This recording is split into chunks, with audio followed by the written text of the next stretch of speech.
The afternoon sun hit the west-facing glass of the 42nd floor, baking the corridor in a harsh, unforgiving glare. The hum of the climate control system was the only sound left in the Chicago high-rise. It was a Friday, past 6, and the executive floor had long since cleared out. But something was wrong. A heavy brown leather bag sat abandoned on the polished marble floor directly in front of the express elevator doors. I stopped. I knew that bag. The meticulous stitching, the brass hardware, it belonged to the chief financial officer. The glass elevator car arrived with a soft electronic chime. The doors slid apart, revealing the cramped, transparent box overlooking the city skyline. Madeline Gardner stood inside. She had shed her usual tailored blazer, leaving her in a simple, fitted gray tank top. Her black-rimmed glasses were pushed slightly down the bridge of her nose, framing tired eyes that tracked the movement of the closing doors before catching mine. She didn't press the button to hold the car. She just stared out at the vacant lobby. "Looks like it's just us tonight," she said, her voice entirely flat. She didn't sound relieved. She sounded like a woman who had just realized the building was a cage. I stepped forward, wedging my shoulder against the rubber bumper of the elevator door just before it snapped shut. The mechanism ground in protest. "The perimeter locked down 10 minutes ago, Madeline," I said, keeping my tone neutral. "Security issued a hard freeze on the server network. Nobody is swiping in or out of the lobby turnstiles until Monday morning." She exhaled, a slow, shaky breath that barely moved her shoulders. She stepped past me, abandoning the elevator, and reached down to pick up the brown leather bag from the marble tiles. The leather handles creaked under her grip. "I know, Jackson," she murmured, pushing her glasses back up. "Marcus filed the grievance at 4:59. The auditors are locking the system to preserve the data." Marcus, the VP of Acquisitions. He had been gunning for the CFO chair for 18 months, leaving a trail of documented complaints and passive-aggressive board memos in his wake. "A grievance?" I asked. I didn't step into her personal space. I kept my hands firmly in my pockets, grounding myself against the sudden spike of adrenaline. "He claims there's a discrepancy in the Q3 offshore tax filings," she said, walking past me toward the frosted glass of her office suite. "A 7-figure discrepancy. And since I signed the ledger, the board triggered an automatic containment protocol. I'm quarantined from the primary servers, and the building is locked for a physical audit." I followed her at a measured pace. The air in the corridor felt stagnant, thick with the smell of ozone from the copiers and the bitter dregs of stale coffee. As a forensic accountant, I lived in the architecture of numbers. I knew Madeline's ledgers. They were flawless. Marcus hadn't found an error. He had manufactured one. "He's running a packet-sniffing script on the archived drives," I said, the technical reality snapping into focus. I didn't sugarcoat it. "If he filed a formal grievance right before a weekend lockdown, he's planning to leak a fabricated document to the press by Sunday night. He wants the narrative established before the markets open on Monday." Madeline stopped at her office door. She didn't turn around immediately. Her hand rested on the chrome lever, the knuckles white. She was a woman who commanded boardrooms with a terrifyingly quiet authority. But right now, she just looked exhausted. "I can handle Marcus," she said softly, though the tremor in her wrist betrayed the lie. "Not without access to the root directory, you can't," I replied, keeping my voice low and steady. I didn't offer sympathy. Sympathy was useless here. "And since I'm locked in this building with you, and my signature is on the secondary audit approvals, my reputation is tied to yours." She finally turned to face me. The golden hour light cast long, sharp shadows across the hallway, highlighting the tension in her jaw. She scrutinized me, looking for an angle, a hidden agenda. I gave her nothing but the blunt truth of my presence. "I don't need rescuing, Jackson," she said, her chin lifting a fraction of an inch. "I'm not a hero," I said, my voice dry. "I'm an accountant." Let's look at the logs. The inside of her office was a monument to efficiency. Floor-to-ceiling windows framed the Chicago skyline, the twilight turning the lake into a sheet of bruised purple glass. I dropped my briefcase on the heavy oak conference table and pulled out my laptop. Madeline paced the length of the room. The rhythmic tap of her heels on the hardwood was the only sound breaking the heavy silence. I didn't tell her to calm down. I didn't offer empty reassurances. I opened the terminal window on my screen and began typing. "The primary servers are frozen," she reminded me, stopping near the window to cross her arms over her chest. The gray tank top offered no defense against the sudden drop in temperature as the building's evening HVAC kicked in. "They froze the GUI access," I corrected, my fingers moving in a rapid, practiced rhythm over the keys. "They didn't sever the physical fiber lines. If I bounce a request through the secondary HVAC control server, I can piggyback into the read-only archive of the Q3 ledger." I isolated the metadata trace. I didn't need the full file. I just needed the hash verification. The 128-bit string of alphanumeric characters that proved exactly when a document was altered. "There," I said, tapping the screen once. Madeline stepped closer. She leaned over my shoulder, close enough that I could smell the faint, clean scent of vanilla and expensive paper. I stopped breathing for a fraction of a second, forcing my hands to remain flat on the desk. "Look at the timestamp," I instructed, my voice entirely professional. "The Q3 ledger was accessed at 3:14 p.m. today. The hash value changed. Someone injected a line of code into the expense column. It wasn't an accounting error. It was a digital insertion." She adjusted her glasses, leaning closer to the screen. "Marcus," she whispered, the realization hardening her features. "He didn't just find a mistake, he planted it." "And then he called the lockdown," I finished. The silence that followed was heavy, laden with the weight of corporate sabotage. Madeline stood up straight, her arms dropping to her sides. For a moment, she looked incredibly small against the massive backdrop of the city lights.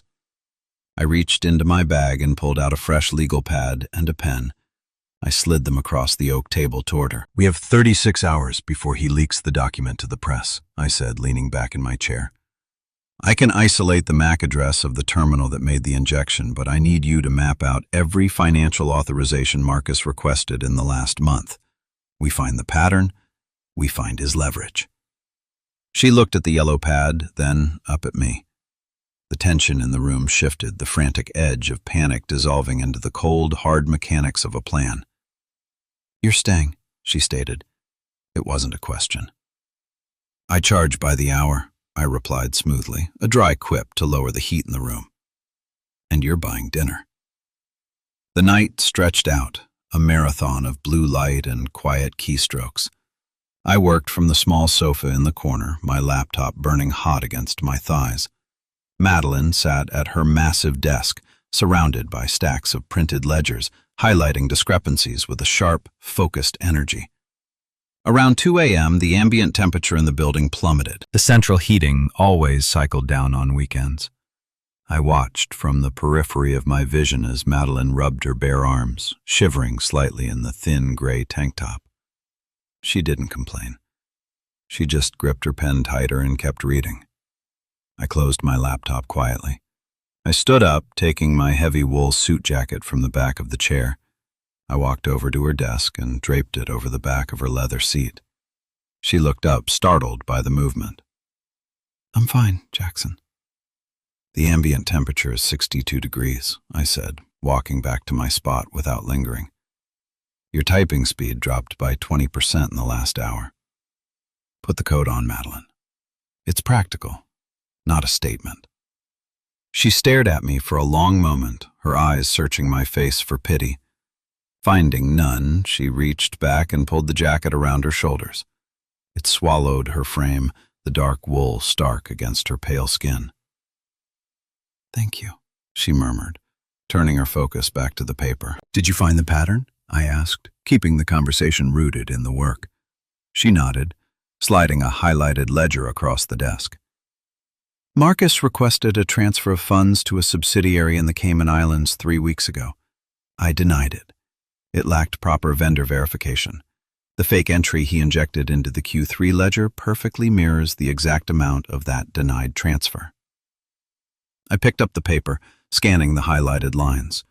My mind categorized the data, slotting the numbers into the larger architecture of the fraud. He's framing you for the embezzlement he attempted, I concluded. If the leak goes live, the board won't just fire you, they'll press charges.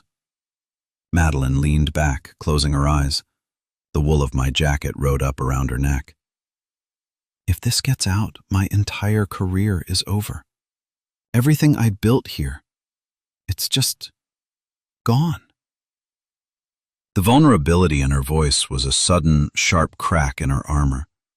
She took off her glasses, rubbing the bridge of her nose. Without the thick, black frames, she looked exhausted, stripped of the corporate intimidation she usually wielded like a weapon.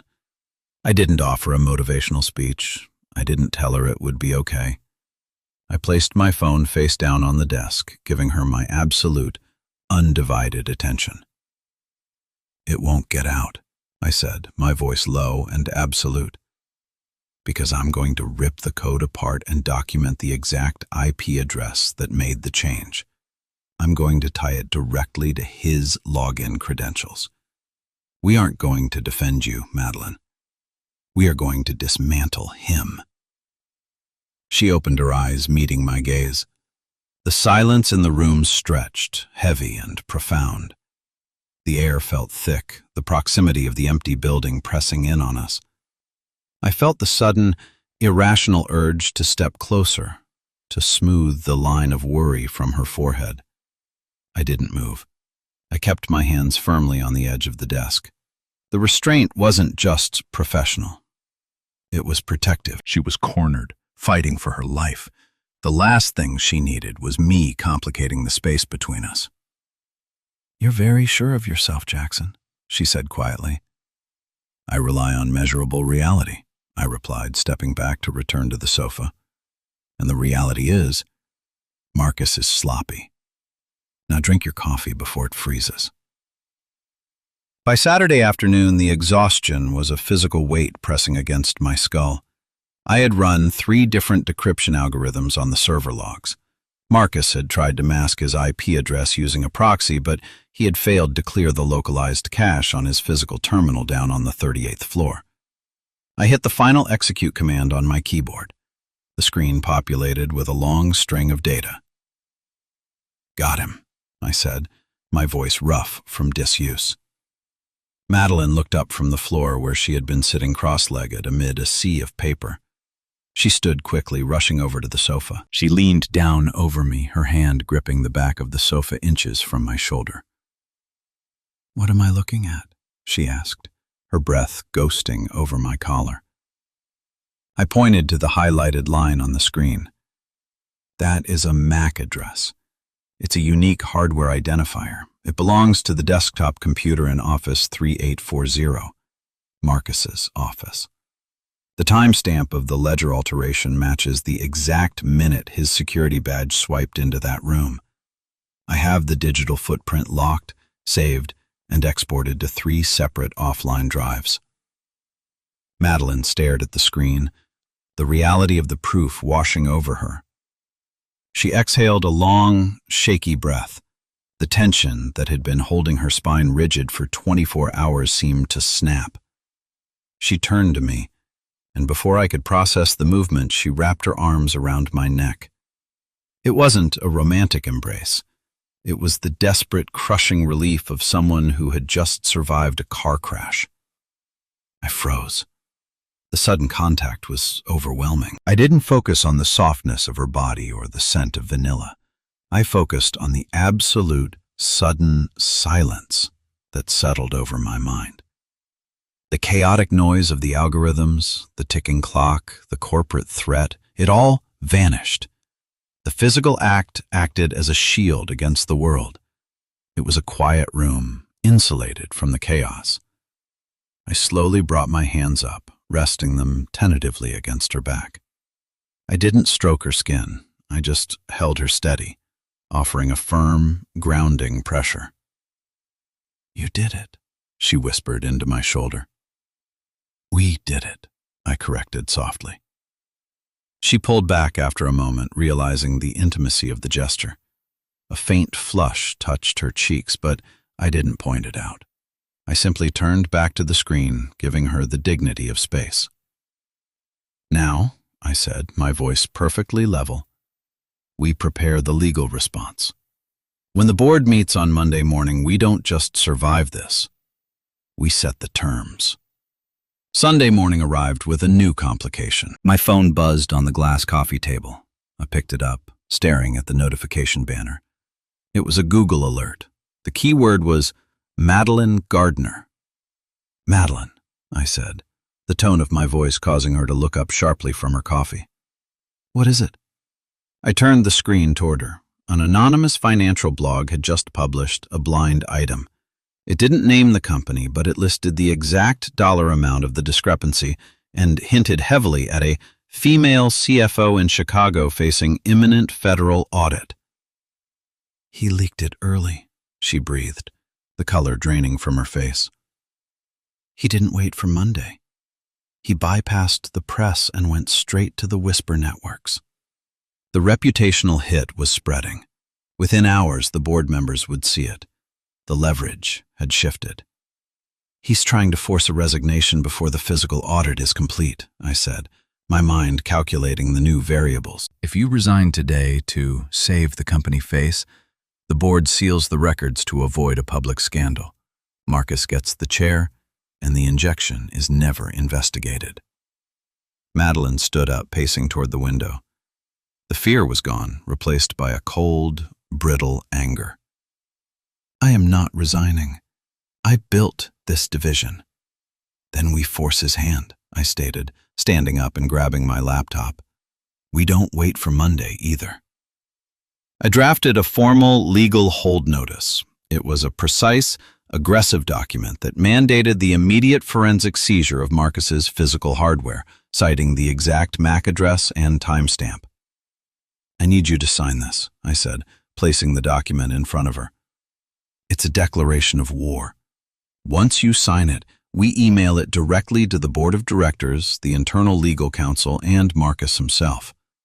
We burn his narrative to the ground with facts." Madeline picked up the pen. She didn't hesitate. She signed her name with a sharp, aggressive flourish. She was reclaiming her agency, refusing the wealthy, easy option of a quiet exit. She chose the harder, honest path. "Send it," she commanded. I hit send. The digital impact was immediate. 10 minutes later, my phone rang. It was the chairman of the board. I didn't hand the phone to Madeline. I put it on speaker and set it on the desk. "Jackson," the chairman's voice barked through the speaker, crisp and irritated. "What the hell is this legal hold notice? Marcus is claiming Madeline is barricaded in the office trying to scrub servers." I leaned forward, my hands flat on the desk. "With all due respect, sir, Marcus is lying. I have a chain of custody report showing the exact IP address and physical MAC address that altered the Q3 ledger. It originated from Marcus's terminal. Madeline isn't scrubbing servers. We are securing the evidence of corporate sabotage." Silence echoed on the other end of the line. I didn't fill it. I let the weight of the measurable reality crush the narrative. "I've attached the hash verifications to the email," I continued, my voice a calm, relentless force. "If Marcus attempts to access his office before the external auditors arrive, he will be committing spoliation of evidence. We will see you in the boardroom at 8 a.m. tomorrow. Have legal present." I ended the call. Madeline stared at me, her eyes wide. "You just backed the chairman into a corner." "I established a boundary," I corrected, closing my laptop. "He respects leverage, not apologies. And right now, we have the leverage." Monday morning. The lockdown lifted at 6 a.m. The boardroom on the 45th floor was a cavern of mahogany and tense silence. Madeline and I walked in together. We didn't walk in as boss and employee. We walked in as a united front. She wore a sharp navy blue suit, her glasses back in place, her posture flawless. I carried the hard drives in a secure, tamper-evident case. Marcus was already there, flanked by two confused-looking internal lawyers. He looked smug, but the smugness was brittle. The chairman sat at the head of the table. "All right, let's get this over with. Madeline, this blog post is a disaster." Marcus leaned forward. "It's a liability, sir. The financial discrepancy is too large to ignore. I recommend we ask for Madeline's immediate resignation to stabilize the stock price." I didn't wait for Madeline to defend herself. I unlocked the tamper-evident case and slid a printed 80-page forensic audit report across the polished mahogany table. It hit Marcus's hands with a heavy thud. "That is a liability," I said, my voice carrying the quiet authority of absolute proof. Section 4 details the packet-sniffing script installed on the secondary server. Section 5 maps the digital footprint back to the desktop computer assigned to you, Marcus. You injected a fraudulent line into a locked ledger using a backdoor exploit at 3:14 p.m. on Friday. Marcus flushed, his mouth opening to argue, but the words died in his throat. He looked at the printed IP addresses. He knew he was caught. "You read the clauses of the company charter, Marcus," I continued, reading the room with practiced ease. "But you missed the IT security mandate. Every keystroke on the executive floor is logged on an isolated server. You didn't find an error. You committed fraud." The chairman picked up the report, scanning the summary page. The silence in the room changed from tense to lethal. Madeline didn't look at me. She kept her eyes fixed on the chairman. She opened her own folder and produced a stack of receipts.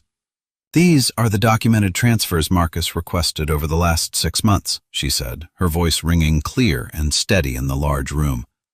"Every single one of them bypassed standard vendor verification. I denied them. He manufactured this leak because I caught him attempting to siphon funds." She slid the receipts over the table. She didn't raise her voice. She didn't plead. She simply presented the truth and let it detonate. The chairman closed the folder. He looked at Marcus, then at the lawyers. "Security will escort you to your desk, Marcus. Do not touch your computer. HR will process your termination within the hour." Marcus stood up, his chair scraping violently against the floor. He glared at Madeline, then at me, but he didn't say a word. He walked out of the room, followed closely by the lawyers. The threat was neutralized. The room emptied, leaving just Madeline and me standing by the large windows. The adrenaline that had sustained us for 3 days finally began to recede, leaving a quiet, profound exhaustion in its wake. Madeline looked out at the city, the morning sun bright and clear.